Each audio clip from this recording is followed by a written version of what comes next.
ওগো, বেশ কয়েকদিন হলো টাকার অভাবে বাজার করতে পারো না।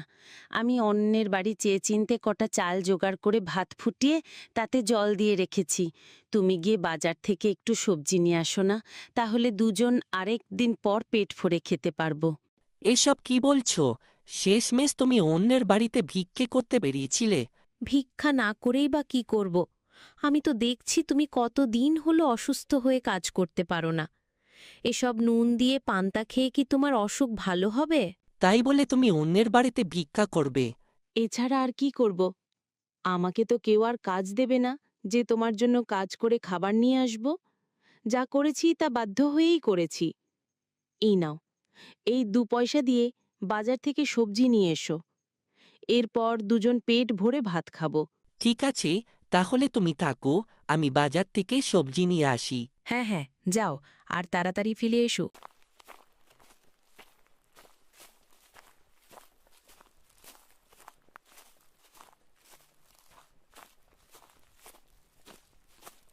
কি করো ফেক মিয়া, কই যোগ? এই তো, একটু বাজারে যাচ্ছি। বাজারে যাচ্ছ? তা তোমাকে তো অনেকদিন বাজারে যেতে দেখিনি। আজ কি মনে করে বাজারে যাওয়া হচ্ছে? হ্যাঁ, অনেকদিন হলো শরীরটা অসুস্থ, ঠিকমতো কাজও করতে পারি না। আজ কাজ না করলে বাজারে যাবই বা কি নিয়ে? এদিকে বাড়িতে সবজিও ফুরিয়ে গেছে, তাই বাজারে একটু সবজি আনতে যাচ্ছি। ওরে বাবা, সবজি! কেন, কি হলো? সবজির কথা শুনতেই তুমি এমন করে উঠলে কেন? কেন জানো না? ও, তুমি জানবেই বা কি করে? তুমি তো অনেকদিন হলো বাজারে আসো না। শোনো, সবজির দাম এখন কেজিতে 50 টাকা। তা ক টাকা নিয়ে বাজারে যাচ্ছ? কি? সবজির দাম 50 টাকা হলো কি করে? তোমার কাকি তো আমাকে 2 পয়সা দিয়ে বাজারে পাঠালো। কি, 2 পয়সায় সবজি কিনবে? শোনো, সবজি এখন সোনার চেয়ে দামি হয়ে গেছে। এখন আর কোনো গরিব মানুষ সবজি কিনতে পারবে না। বলো কি, সবজি তো সস্তা জিনিস, কিন্তু সবজির এত দাম হলো কিভাবে? কিভাবে হলো বলতে পারবো না, তবে এখন আমাদের গ্রামের মানুষ টাকা পয়সা পাহারা দেওয়া বাদ দিয়ে সবজি পাহারা দিচ্ছে। ওই যে দেখো, কি জব্বার চাচা, 2 ছেলের হাতে লাঠি তুলে দিয়েছেন কেন? আর বলো না, সবজির দাম যেভাবে বাড়ছে, তাতে আর সবজি নিয়ে একা একা চলাফেরা করা যাবে না। তাই 2 ছেলেকে সঙ্গে করে নিয়ে এসেছি। তা কতটুকু কিনলে? কতটুকুই আর কিনবো, এই 8 কেজি কিনে আনলাম। ঠিক আছে, ঠিক আছে, যান। আর খেয়াল রাখবেন, ব্যাগ ফুটো হয়ে যেন সবজি নিচে না পড়ে যায়। না না, পড়বে না, এর নিচে আরো 3টি ব্যাগ আছে। ঠিক আছে, এবার যান। শুনলি তো রফিক মিয়া, তোমার 2 পয়সা দিয়ে সবজি কিনতে পারবে না। এর চেয়ে বাড়ি ফিরে যাও। বউটা কত কষ্ট করে ভিক্ষা করে কয়েকটা ভাত রান্না করেছে, এখন কি সবজির অভাবে পেট ভরে ভাতও খেতে পারবো না? হায় রে কপাল! কি গো, তোমার হাতে সবজির কই? তুমি খালি হাতে ফিরে এসেছো কেন? আমাদের মতো গরিবদের কপালে সবজি আর ভাত একসাথে লেখা নেই। বাজারে যাওয়ার পথে শুনলাম 2 পয়সার সবজি নাকি 50 টাকা কেজি দরে বিক্রি হচ্ছে। গ্রামের মানুষ সবজি কিনে পাহারা দিয়ে নিয়ে যাচ্ছে, সেখানে আমার 2 পয়সা দিয়ে কি করব আমি? দুঃখ করো না, সবজি আনতে পারোনি তাতে কিছু আসে যায় না। এসো ভেতরে এসো, আজ আমরা এমনিতেই পান্তা খেয়ে নেব। সবজি ছাড়া পান্তা ভাত অনেক ভালো লাগে। যে পান্তায় সামান্য নুনও দিতে পারছি না, ওই পান্তা কি আমার গলা দিয়ে নামবে? আর দুঃখ করো না, সবাই বলেই শোনো না। আসলে লোকে ঠিকই বলে, আমাদের মতো গরিবদের নুন আনতে পান্তা ফুরায়। এসো, ভেতরে এসো, আমরা এমনিতেই পেট ভরে পান্তা খাবো। গিন্নি, এভাবে চললে আমাদের না খেয়ে মরতে হবে, তাই আর বসে না থেকেই কাজ খুঁজতে হবে। এসব কি বলছো? এই অসুস্থ শরীর নিয়ে তুমি অন্যের বাড়ি কাজ করবে কি করে? আমাদের মতো গরিবদের কপালে সুখ লেখা নেই। সারা জীবন অসুস্থ হয়ে থাকলেও কেউ দেখতে আসবে না, আর কেউ তো সাহায্য করতে আসবেই না।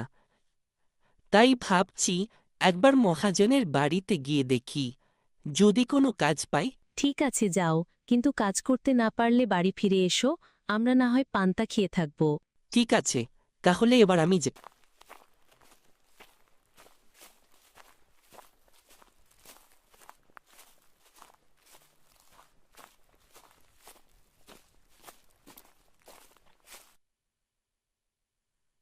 মহাজন, আপনার বুদ্ধি কিন্তু দারুণ। আপনার বুদ্ধিতে সবজির ব্যবসা খুব ভালো চলছে। কি ব্যাপার, মহাজনের ঘরে বসে সবজির ব্যবসা নিয়ে কারা আলোচনা করছে? মহাজন, এই সপ্তাহে আমার লাভ হয়েছে 50,000 টাকা। ঠিক আছে, তাহলে তুমি 25,000 টাকা দিয়ে যাও। আর লালু, তোর লাভ কত হয়েছে রে? মহাজন, আমার 40,000 টাকা লাভ হয়েছে। ঠিক আছে, তাহলে তুই 20,000 টাকা পে।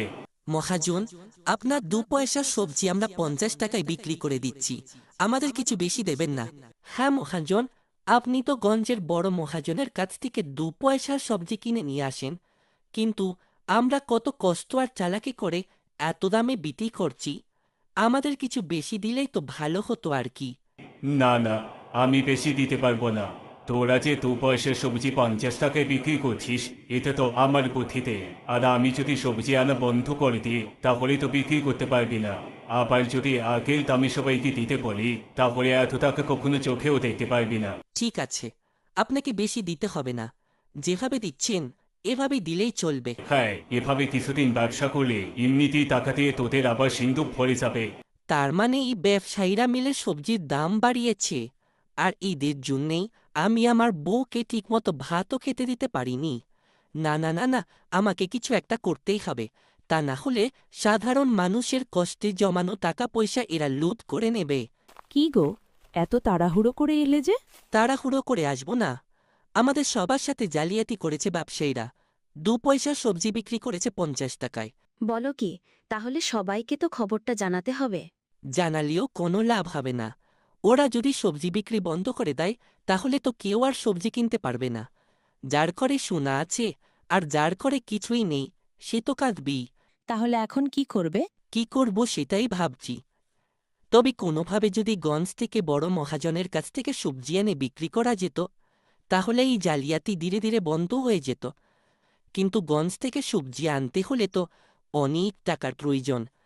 এত টাকা আমি কোথায় পাব? এমনিতেই টাকার অভাবে না খেয়ে আছি। দাঁড়াও, আমি দেখছি।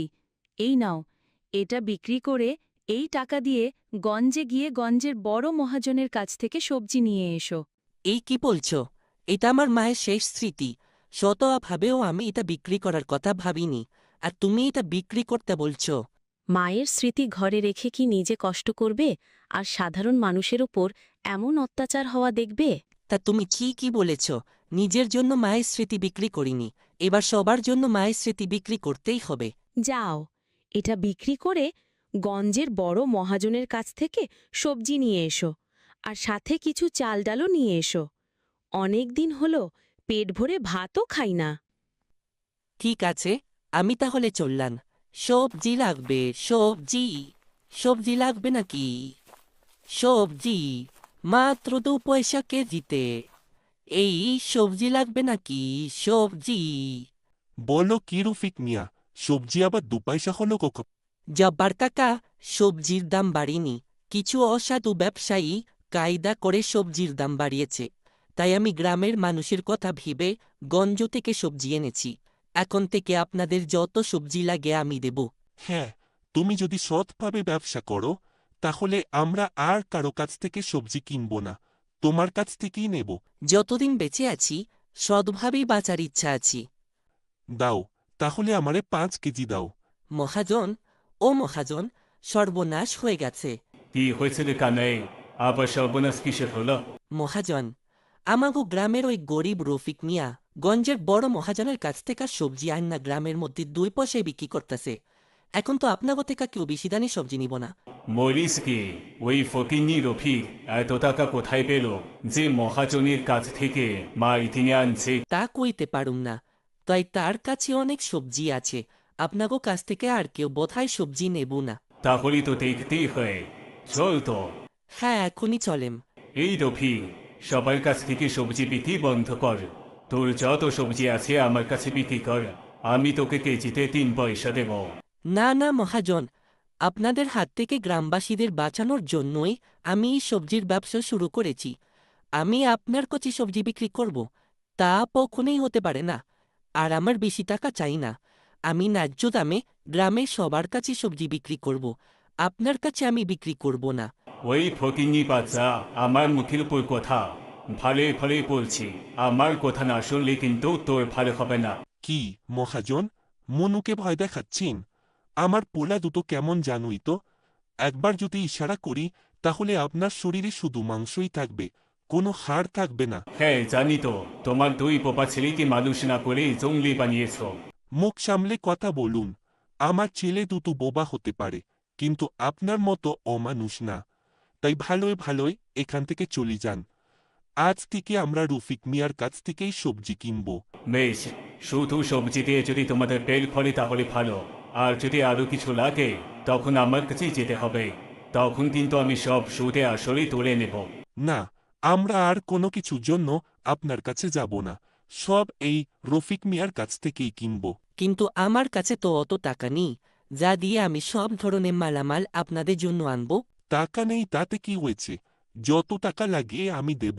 কালগঞ্জে গিয়ে সব মালামাল নিয়ে আসবে, আর আমি তোমার দোকানের একটা ব্যবস্থাও করে দেব।